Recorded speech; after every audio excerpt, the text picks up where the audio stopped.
Pozdravljeni v oddaji Pregled tedna. Poglejmo si, kaj se je ta teden dogajalo v slovenski Istri in širše. Ankaranski župan Gregor Strmšnik je na Luko Koper naslovil novo zahtevo za takojšnjo zaustavitev gradbenih del na projektu ureditve obrobnega kanala na Ankaranski Bonifiki ter za postavitev zaščite pred vdorom morske vode na kmetijska zemljišča. Do novega poziva prihaja kljub nedavni novici o dogovoru med deležniki o odpravi nastalih težav. Na problematiko so pred nekaj tedni že opozarjali občinski svetniki, saj so gradbena dela za poglobitev kanala povzročala poslabšanje poplavne varnosti, rušila vodni režim obstoječega kanala in posledično onemogočala namakanje kmetijskih površin, ob tem pa omogočala vdor slane morske vode. Na Ministrstvu za kmetijstvo so takrat sporočili, da se bo pretočnost kanala s sladko vodo ohranila ter da se bo začela gradnja novega napakalnega sistema. Uvedli naj bi tudi monitoring zasoljevanja kmetijskih zemljišč. Župan Strmšnik je zdaj v dopisu zapisal, da se do danes stanje ni v ničemer spremenilo oziroma se je celo poslabšalo. Luka pa da je kot investitor pozive prizadetih povsem ignorirala. Občina poleg zaustavitve gradbenih del zahteva tudi dopolnitev projektne dokumentacije in izvedbo ureditvenih posegov v kanal na način, da se izvede učinkovita protipoplavna zaščita kmetijskih površin in objektov na območju. Zahtevajo tudi vzpostavitev učinkovitega sistema zadrževanja in preprečevanja vdora morske vode z izvedbo zapornice na območju mosta prek kanala na železniški cesti ter da se za zadrževanje sladke vode namesti dodatno zapornico. Tamkajšnji kmeti namreč na območju že skoraj 100 let namakajo polja zelenjavo, zato si želijo tudi v prihodnje možnosti namakanja obstoječih kmetijskih površin.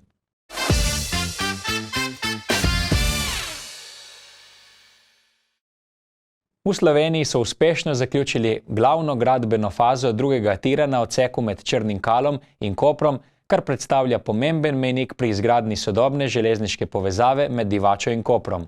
Sledijo železniška dela, med drugim polaganje tirnic in ureditev infrastrukture.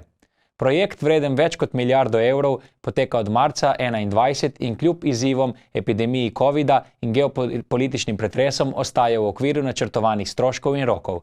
Na zahtevnem terenu so uspešno zgradili 5 predorov, 2 viadukta in odprto traso. Skupno so izkopali 11,6 km predorskih cevi, viadukta Vinjan in Gabrovica merite skupaj 1040 metrov, zaključek gradbenih del omogoča nadaljevanje projekta v skladu s časovnim načrtom, dokončanje celotnega projekta pa je predvideno za leto 2026. V prihodnosti je načrtovana tudi dvotirna železniška povezava med Koprom in Divačo do leta 2030, kar bo še dodatno okrepilo prometno povezanost in gospodarski razvoj države.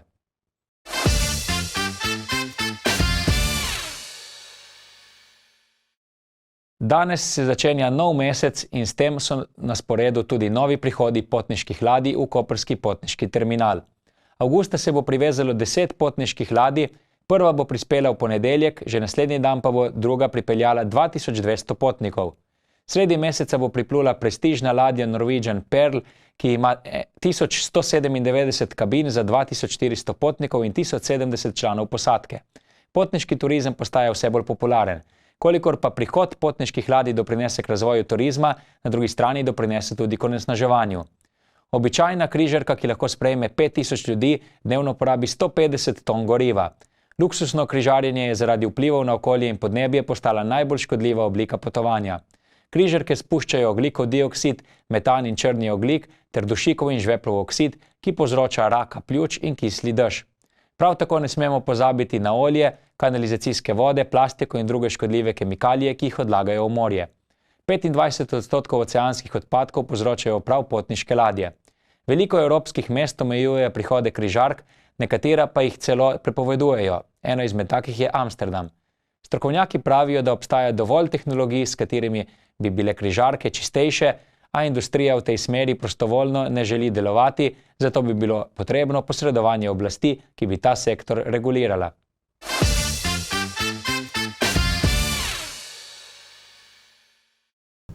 V sredo se je v areni Bonifika odvil prvi trening koprskih rokometašev, ki se bodo po dolgih 10 letih znova borili v drugoligaški konkurenci.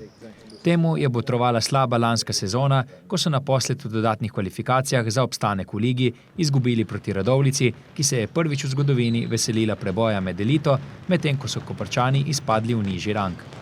Po nekaj tedenskem odmoru smo na uvodnem srečanju spoznali malce prenovljeno zasedbo, ki jo bo še naprej iz klopi vodil nekdanji kapetan in legenda kluba Uroš Rapotec.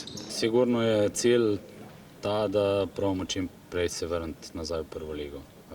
To je enakrat, kajti mislim, da Koper kot mesto si to zasluži. Poleg tega vemo, da tradicija rokometa v Kopru je na zelo visokem nivoju.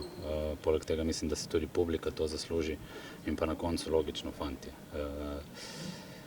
Bo pa za ta cilj sigurno treba dosti vložiti, dosti energije, dela.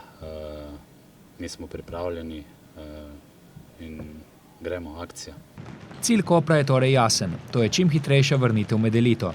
Sistem prve B rokometne lige se je spremenil, saj se bo 12 ekip sprva pomerilo po dvokrožnem sistemu, nato pa sledijo izločilni boji vse do finala, ko se bosta najboljši ekipi pomerili na 2 obračunih. Kar se sestave ekipe tiče, je zopet prišlo do številnih sprememb. Poudarek bo predvsem na domačih igralcih, saj je večina tujcev odšla v druge sredine. Zaenkrat edino pravo okrepitev predstavlja povratek izkušenega Tineta Poklarja, ki je bil v lanski sezoni z Gorenjem državni podprvak, v preteklosti pa je zbral številne nastope tudi v Ligi prvakov. Lepo te je zopet videti v areni Bonifika kot igralca Kopra. S kakšnimi ambicijami, cilji se vračaš in pričakovanji v Koper? Vedno so najvišji cilji, to je logično kot igralcev. Tako da ja, cilj je, da igramo za prvo ligo, tudi to moj cilj in to je edino, kar moramo letos narediti. Jaz upam, da lahko dosti doprinesem, upam, da bodo mladi fanti poslušali, imajo še dolgo kariero pred sabo, če bo to hoteli. Upam, da bom, kot sem rekel, nekaj doprinesel, da pomagam ciljem kluba, ki smo si jih zadali. Kaj zate pomeni ta vrnitev v Koper? Predvsem veliko časa z družino, kar je bilo najbolj pomembno, to je bil tudi razlog, da sem se vrnil. Ampak vseeno tudi še nekaj ljubezen do igranja in da spet igram pred domačimi navijači, to vedno bilo najlepše in da osvojimo cilje, ki smo si jih zadali.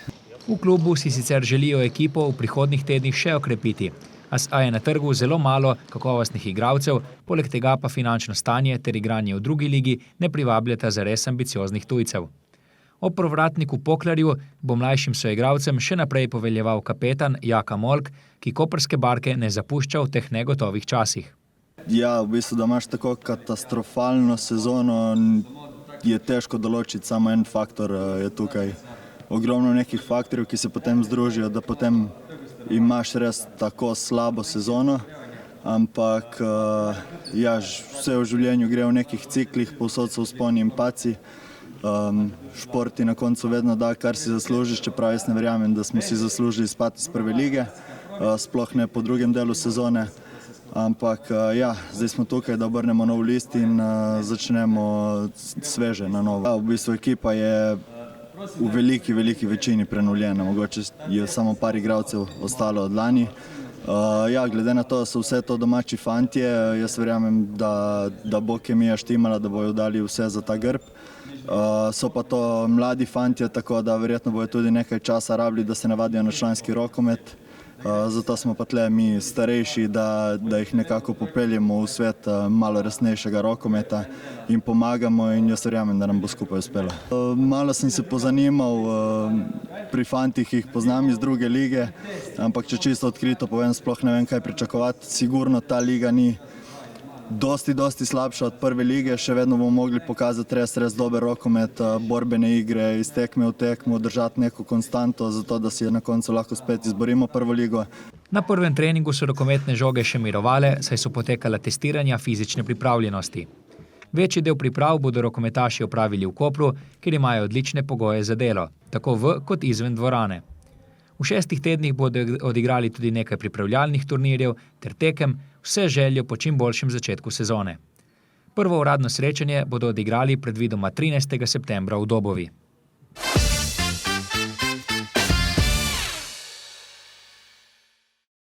Začela se je rekonstrukcija dotrajane lokalne ceste skozi naselje Guci in z ureditvijo odvodnjavanja meteornih voda na območju Hliban in Stari Guci. V okviru sanacijskih del bodo rekonstruirali skoraj 600 metrov ceste skozi naselje Guci v Vanganelu, uredili bodo javno razsvetljavo in odvodnjavanje meteornih voda na območju Hlibana oziroma zgornjega dela naselja Stari Guci. Kjer prečni profil to dovoljuje, bo izvajalec ob vozišču zgradil tudi pločnik. Za naložbo bo mestna občina Koper odštela več kot 1 milijon evrov. Dela bodo izvedena v 2 fazah, prva bo trajala približno 2 meseca, takoj za njo pa se bo začela druga. Zaključek del je predviden do konca leta. V času trajanja del bo veljala popolna zapora ceste, obvoz bo urejen skozi Čentur.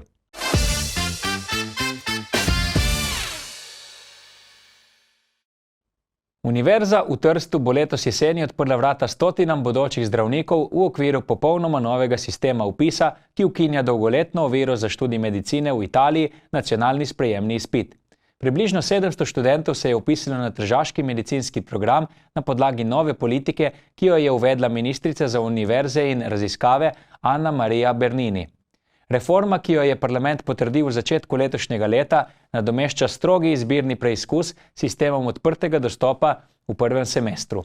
Cilj reforme je razširiti dostop do medicinskega izobraževanja in izbor kandidatov prestaviti na kasnejši del študijskega leta. Namesto enega samega odločilnega izpita, ki je doslej določal, kdo lahko začne študij medicine, bodo študenti najprej obiskovali temeljne predmete kemije, fizike in biologije, vsak po 6 kreditnih točk. Nato jih novembra in decembra čaka standardiziran nacionalni izpit, enak za vse sodelujoče univerze, ki bo vključeval vprašanja z več možnimi odgovori in kratke odprte naloge. Na podlagi uspeha bodo nato študenti napredovali v program. Univerza pričakuje nekatere težave, med drugim prenatrpane učilnice in možne pritožbe študentov, ki jim ne bo uspelo napredovati. Čeprav bo polni vpliv reforme mogoče oceniti šele čez čas, pa univerze kot je Trst že čutijo spremembe in postavljajo temelje za novo obdobje italijanskega medicinskega izobraževanja.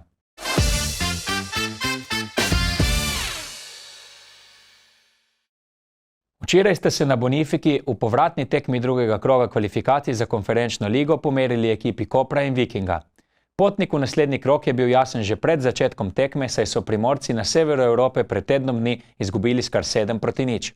Trenerja sta se odločila premešati zasedbi, zato so bili na igrišču tisti, ki so do zdaj manj igrali. Ekipi sta se neobremenjeno in napadalno podali v srečanje, kar je ponudilo atraktivnih 90 minut, videli pa smo kar 8 zadetkov. Koprčani so začeli odločno in že v 3. minuti povedli prek Denija Juriča, ki je realiziral najstrožjo kazen. Za goste je kaj kmalu izenačil Svencen, a je Jurič zadel še enkrat in postavil izid polčasa 2-1. V nadaljevanju so Norvežani zopet izenačili, Kanarčki pa so znova povedli z golom Manserija. Do 75. minute je kazalo na zmago rumeno-modrih, a je sledilo črnih 15 minut. 3 goli Norvežanov in slabo sojenje portugalskega sodnika je pomenilo, da je vodilna ekipa norveškega prvenstva slavila s 5-3, v skupnem seštevku pa kar 12-3. Škoda, ker nismo zdržali do konca. Mislim, da smo odigrali dokaj korektno tekmo danes. Imeli smo tudi neke priložnosti, da iz enega gola razlike gremo na 2 gola razlike in potem malce mirnejše pripeljemo tekmo do konca. Ne moram se izogniti občutku, da je bil sodniški kriterij malo, milo rečeno, nenaklonjen nam, tako da tudi pa tem četrtem golu njihov prekršek, ampak tako pa če še vedno moramo si zgraditi svoj rating v Evropi, da nas bojo tudi v tem spoštovali. Danes smo pa malo zarotirali, pa malo več zarotirali ekipo, dali smo priložnost igralcem, ki imajo manjšo minutažo, kateri so se kar dobro znajdli, tako da mislim, dokaj korektna tekma, odprta želja po zmagi, nažalost se nam ni šlo. Pri Norvežanih, ki jih v 3. krogu čaka zahteven turški predstavnik Başakşehir, sta blestela 20-letni rezervist Austbo, ki je po povratku po poškodbi zadel 2-krat, in prej omenjeni Svecen, ki je včeraj dosegel kar 3 zadetke, skupno na 2 tekmah pa kar 5 zadetkov proti Kopru. To je bil sicer zgodovinsko 7. obračun slovenskih in norveških klubov na slovenskih tleh, slednji pa še naprej ostajajo o 5 zmagah in 2 remijih neporaženi. Poslušajmo, kaj je po tekmi povedal trener Vikinga Morten Jensen. I think it was a much tougher game this time. I think Koper came out good and hungry and got early penalty. It seemed like they want to go more in behind us, be more direct. The right back came many times in behind us and caused danger. So I think it was deserved that Koper was winning to halftime 2-1. So I think they want a little bit more than they can. We struggled to get used to the grass and picking up second ball. They played more physical than us. Today we fielded a young team, and for them there was a new experience to play. For many of them to play on this stage and on the grass, and I think they grew more confidence in second half and were able to turn the game around when it became. When we also did some substitutions, so I think we bring out some more quality. Od slovenskih klubov v evropskih tekmovanjih se je napredovanja veselila zgolj Olimpija, ki je izločila andorski Inter, v tretjem krogu kvalifikacije konferenčne lige pa se bo pomerila z albansko Ignatijo. Tam bo proti švicarskemu Luganu igralo tudi Celje, ki je včeraj na Cipru izgubilo z AEK Larnako. Poleg Koprčanov pa se je od Evrope poslovil tudi Maribor, ki je doma zgolj remiziral z madžarskim Pakšom.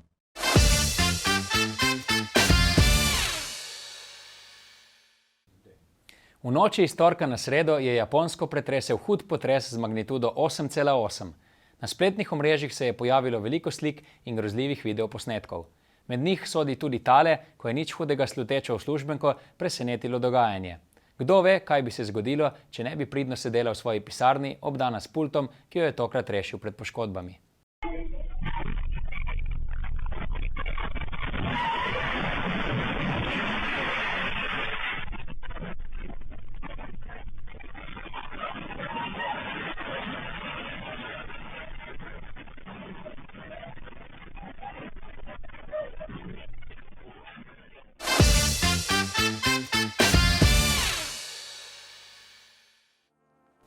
Pozdravljeni v kulturnem napovedniku. Poglejmo, med katerimi kulturnimi dogodki, ki se bodo odvili na obali, boste lahko izbirali v naslednjih dneh.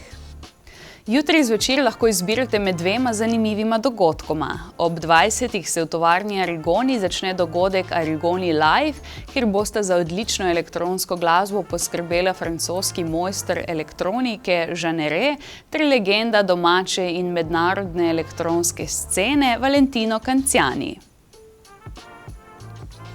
Če pa boste v razpoloženju za vokalni koncert pod zvezdami, se lahko ob 20:30 odpravite v Valdoltro, kjer bo nastopil pevec Gregor Ravnik.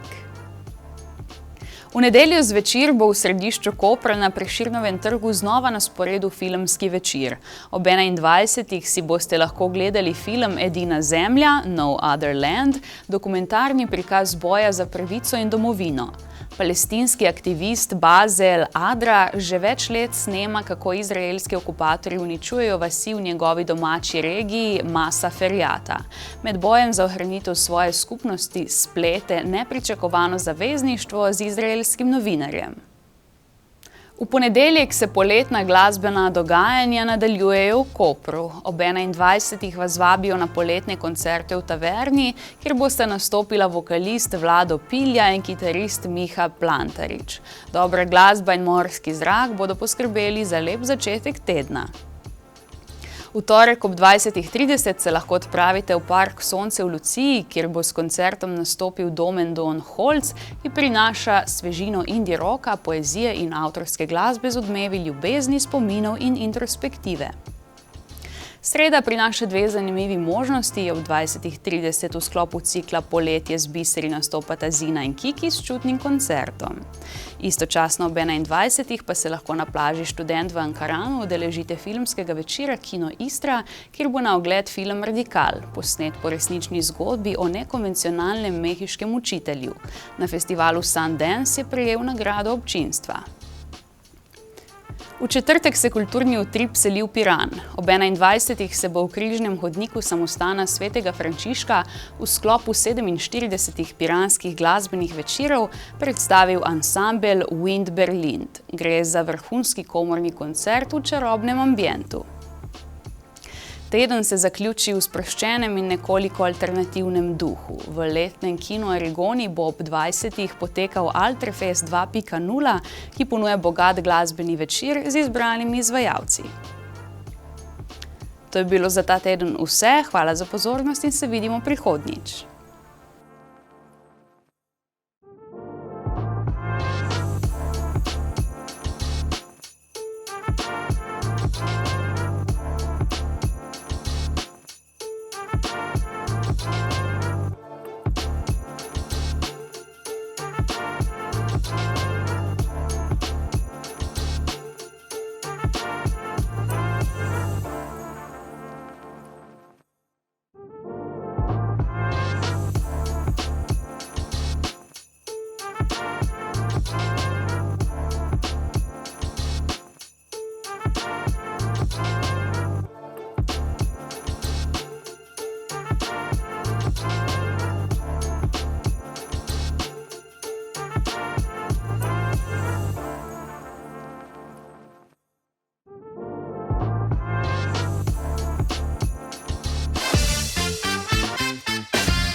To je bilo za danes vse. Hvala za pozornost in lep pozdrav do prihodnjič.